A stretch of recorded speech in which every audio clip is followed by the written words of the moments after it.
Stiv Jobs kompyuterga jon bergan odam. Ba'zan bitta g'oya butun dunyoni o'zgartiradi.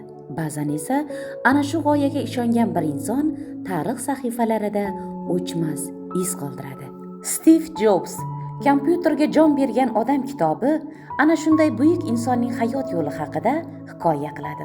U oddiy oilada tug'ildi. Ko'plab qiyinchiliklarni boshdan kechirdi. Hatto o'zi asos solgan kompaniyadan ham ketishga majbur bo'ldi. Ammo u hech qachon orzularidan voz kechmadi.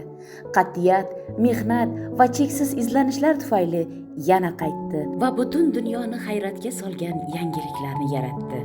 Bu kitob nafaqat Stiv Jobsning tarjimai holi, balki unda jasorat, yangicha fikrlash, mehnatsevarlik va maqsad sari intilish kabi fazilatlar yorqin ifodalangan. Agar siz ham katta orzular qilishdan qo'rqmasangiz, o'zingizni sinab ko'rishga tayyor bo'lsangiz, unda bu kitob aynan siz uchun. Dunyo daholari turkumidan Stiv Jobs, kompyuterga jon bergan odam. Bir insonning orzusi millionlab insonlarning kelajagini o'zgartirdi. Balki navbat siznikidir. Mutolaa qiling, ilhom oling va buyuk g'oyalar sari qadam tashlang.